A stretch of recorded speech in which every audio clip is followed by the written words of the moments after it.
Hola, muy buenas tardes, buenos días, buenas noches, dependiendo del lugar desde el que nos estén viendo en este momento. Para nosotros es realmente un placer poder estar compartiendo con todos ustedes esta nueva edición del Congreso Nodos.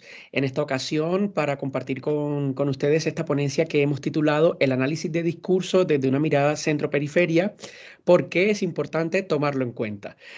Vamos a analizar en este caso el conflicto colombiano, cómo fue el tratamiento de este conflicto en la prensa española y bueno, todo esto es, digamos, fruto del trabajo que hemos estado realizando de investigación en el marco de mi tesis doctoral, que es un tema un poco más amplio en donde pues intentamos hacer un análisis de la cobertura de este conflicto en la prensa española.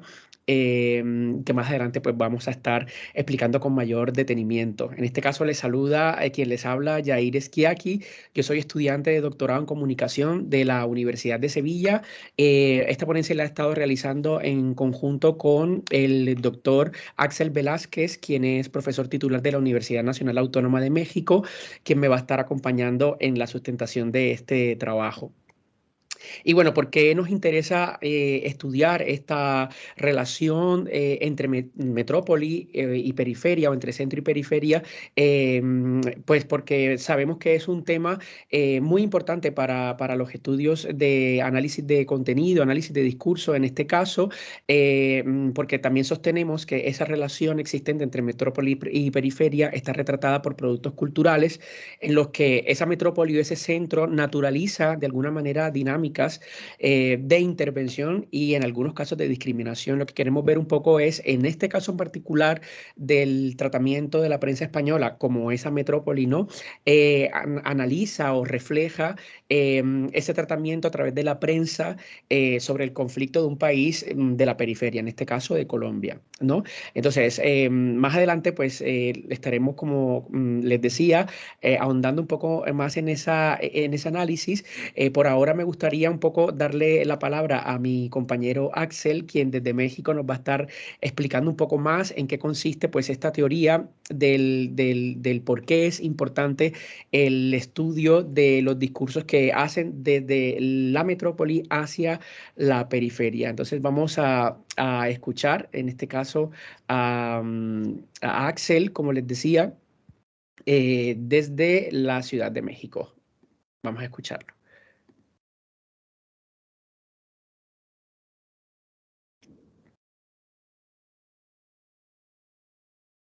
Sostenemos que la relación entre la metrópoli y la periferia está retratada en productos culturales en los que la metrópoli naturaliza dinámicas de intervención y de discriminación.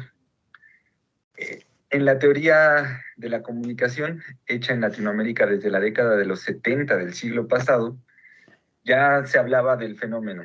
Es el caso de Para leer el Pato Donald, de Dorfman y Matelar, en el cual se identificó el relato de unos buenos e inofensivos salvajes hasta la eternidad o, en su defecto, de lumpen criminales merecedores de una buena paliza cuando se retrataba a aquellos que pertenecían a la periferia, aquello que solemos denominar países en vías de desarrollo y que en otro momento se denominó países subdesarrollados o países del tercer mundo. El problema es que ese tipo de estudios sufrieron, digamos, no hubo continuidad, pues las concepciones del fin de la historia, entrecomillado, y del fin de la ideología, también entrecomillado, permearon en todas las dimensiones del análisis de la realidad social. En cuanto a los medios de comunicación y la manera en la que construyen una visión sobre el otro, es muy útil recuperar el estudio de la ideología y concebirla como una reserva discursiva. Aludimos a Robert Ferguson en esa denominación de reserva discursiva, tomando en cuenta que esa reserva la encontraremos actualmente en una presentación compleja, es decir, que no obedece a una comunicación lineal y multimodal, es decir, que no solo la encontraremos en textos en lo lingüístico, sino que la encontraremos también en sonidos, imágenes, videos que nos remiten a esa construcción ideológica, en este caso lo que nos interesa del otro, ¿no? De nosotros, los latinoamericanos, de entrada. Bueno, la noción centro, periferia, corresponde a una visión sobre el capitalismo global, el cual se esquematiza mediante la coexistencia de dos polos económicos que interactúan entre sí mediante ciertas relaciones de dependencia. En los términos de Prebisch, estos polos son el centro, que digamos estaría conformado por las economías capitalistas avanzadas, y la periferia, que agrupa al conjunto de economías de menor desarrollo productivo en relación al centro, al que acabamos de hacer alusión. Bueno, si bien el triunfo ideológico del neoliberalismo, del cual hablábamos hace un momento, con el fin de la historia y el fin de la ideología, todo entrecomillado, si bien ese triunfo ideológico del neoliberalismo a partir de los años 80 desplazó la atención de la visión centro-periferia y de las teorías del subdesarrollo, las evidentes disfuncionalidades, ¿no?, del estudio de desarrollo vigente en el mundo plasmadas en recurrentes crisis financieras desde los años 90, las desigualdades que han tenido lugar dentro de los países que consideramos en vías de desarrollo, pero también de los países desarrollados, y la pérdida de soberanía para definir estrategias nacionales de desarrollo, incluso una pérdida de soberanía informativa dentro de los países denominados en desarrollo, pues han traído de vuelta el tema a discusión, que es esta visión del centro y su relación con la periferia. Bueno, la construcción discursiva de una representación latinoamericana siempre tiene como otro a las regiones desarrolladas del planeta. Es decir, tanto en Europa como en Estados Unidos ubicamos al resto del mundo con el cual los latinoamericanos se comparan. Hay estudios al respecto, ¿no?, de esta autoconcepción, y a partir de qué otro nos consideraríamos subdesarrollados. Y bueno, se construyen relaciones de similitud o de rechazo, en su defecto, a partir de esa comparación con lo europeo o con lo estadounidense. Encima de esa autoconcepción, pues están las narrativas mediáticas, ¿no? No se sabe qué dio origen a lo segundo, ¿no? Es decir, si primero vienen las narrativas mediáticas y después esta autoconcepción, o más bien pues es un fenómeno dialógico, dicho así, la relación entre el texto y el contexto. Y bueno, en las narrativas mediáticas, la construcción del barrio, por ejemplo, y de los habitantes de esos barrios, en el caso latinoamericano, pues siempre están acompañadas de una representación de los jóvenes como violentos, ¿no? Por poner uno de los ejemplos posibles. Y aquí es donde entran, análisis interesantes, porque no solo es la construcción mediática del barrio en los países en vías de desarrollo, sino también la construcción mediática del migrante latinoamericano o de otras regiones del mundo a esos países desarrollados, y cómo son retratados de la misma manera, ¿no?, como individuos violentos. Bueno, la dependencia es una situación entonces en la cual un cierto grupo de países tiene su economía condicionada por el desarrollo y la expansión de otra economía, la de los países desarrollados, a la cual pues está sometida, ¿no? Una economía sometida a la de otro. Los países dominantes disponen pues de un predominio tecnológico, comercial, de capitales que pueden mover cuando las condiciones no les son favorables, y también sociopolítico, claro, ¿no?, unas condiciones sociales, ¿no?, de nociones compartidas que les son favorables en los países dependientes a partir de esa relación económica. De acuerdo con el artículo Miradas hacia Latinoamérica, la representación discursiva de los inmigrantes latinoamericanos en la prensa española y estadounidense, al cual hacemos referencia y haremos referencia en un futuro texto, la construcción de la imagen del inmigrante latinoamericano, por ejemplo, en la prensa está estrechamente relacionada con la imagen que se construye de sus países de origen. Esto a lo que aludíamos de la violencia, ¿no? No es solo la violencia y la marginación que se vive en esos países, que son vistos construidos como el otro, sino qué pasa cuando los individuos de esos países, de la periferia, llegan al centro. Y el retrato, no solo en las, es decir, las narrativas o los relatos mediáticos no solo son propios de las noticias, sino también propios de las ficciones. Hay una correlación incluso, ¿no?, entre estas construcciones, Y bueno, pues hay ejemplos, ¿no? Como la construcción mediática del colombiano, en la cual, bueno, la información que se dé de ese país en particular, pues siempre va a estar relacionada con conflictos armados.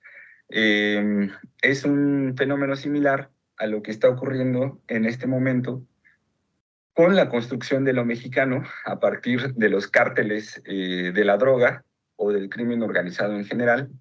Digamos que hay un paralelismo, pero además hay una tendencia, ¿no?, que se sigue en cuanto a cómo se construye al inmigrante a partir de fenómenos que ocurren en su país, fenómenos indeseables que ocurren en su país de origen. En cuanto a la producción de contenidos, también se da el fenómeno de la autoestigmatización. En el caso de México, con la desaceleración de la producción de cine, en el contexto el de cine mexicano, en el contexto de la Guerra Fría, pues digamos también se abandonaron intenciones panamericanistas, ¿no?, en términos de lo que se retrataba, y se llevó la atención a actividades del lumpen criminal, ¿no?, como hacíamos referencia desde el inicio de esta defensa, en historias de arrabal y cabaret. Entonces el fenómeno no es algo solo propio del retrato del otro, sino incluso el retrato que terminamos haciendo de nosotros mismos a partir de esa visión del otro. Muchas gracias, Axel, por tan magnífica explicación. A mí, bueno, me corresponde en este momento, pues, intentar llevar, ¿no?, aterrizar esto un poco a lo que estábamos hablando al principio, ¿no? Cómo se hizo ese tratamiento informativo en el caso de la prensa española sobre el conflicto armado colombiano, que recordemos forma parte de mi investigación doctoral. Y bueno, aquí podemos ver en esta imagen un poco cuál es el horizonte temporal sobre el cual estamos trabajando este análisis de narrativas, ¿no? Desde el 24 de agosto, momento en que el gobierno de Colombia y la guerrilla de las FARC firman ese acuerdo, hasta el mes de diciembre, pasando pues por una serie de hitos súper importantes en la historia del país. Esta investigación, pues bueno, rápidamente lo que estamos intentando es que se construya a partir de un tema, como ya lo decíamos, el acuerdo de paz, digamos, transversalizada a través de una teoría, que en este caso hemos escogido la teoría de la estructura de la información, que es una estructura que nos viene a decir que los medios de comunicación de alguna manera, en este caso concreto, narran los acontecimientos de un país exterior o un acontecimiento histórico a partir de los intereses que tengan los grupos que financian y que soportan la parte económica de dichos medios de comunicación, ¿no? Lo hacemos a través de un análisis propio que ha desarrollado la investigadora Isabel Nogales Bocio en el año 2013, y nuestra investigación responde básicamente pues a la pregunta: ¿cómo fue la cobertura del acuerdo de paz entre Colombia y la guerrilla de la FARC del 2016 en dos diarios que tradicionalmente han estado enfrentados editorialmente, ¿no?, en el país y el mundo? En este caso, en esta ponencia que queremos defender en el futuro, nos hemos centrado únicamente en las editoriales, que sabemos son esos contenidos en los cuales los medios de comunicación dan a conocer su postura oficial sobre algún tema determinado. En este caso vemos cómo en el arco temporal que habíamos comentado anteriormente, el país solamente dedicó 3 editoriales a este tema, y el mundo 5, de los cuales, pues bueno, digamos, la narrativa que se utilizó en ambos casos fue completamente, digamos, unificada en ambos casos. Ambos diarios defendieron el acuerdo de paz, pero lo diferente fue que uno lo hizo a partir pues de lo que concebía como algo positivo para el país, y en el caso del mundo pues algo que concebía como algo positivo, pero con ciertas mejoras, ¿no?, con ciertas dudas o reparos con respecto pues a cómo se estaba llevando a cabo este proceso de paz de la mano en ese momento del gobierno de Juan Manuel Santos. Algunas conclusiones que podemos dar rápidamente de nuestra investigación y de lo que ustedes podrán encontrar próximamente en la ponencia es que, bueno, los hallazgos apuntan a que en este caso particular, a pesar de las diferencias ideológicas, como lo decíamos, ambos diarios apoyaron el proceso de paz a partir de la defensa de los intereses españoles que hay en Colombia. Y ahí retomamos un poco lo que nos decía Axel al principio, ¿no? Que al final el triunfo del neoliberalismo un poco es lo que soporta, pues, cómo nos narran desde el centro hacia, pues, los países de periferia, en este caso Colombia, ¿no? Se reafirma la premisa de que en temas internacionales los medios tienden a tener la misma postura que defienda estas políticas neoliberales y de economía de mercado, según Ramón Reich. Y por último, si bien es importante destacar matices significativos entre ambos en lo referido, pues, a términos como paz, justicia o democracia, que cada medio de alguna manera defendió de una manera muy particular. Bueno, esperamos que esta ponencia haya sido interesante y estamos abiertos, pues, a preguntas o dudas, y de antemano, pues, muchísimas gracias por su atención. Muchas gracias.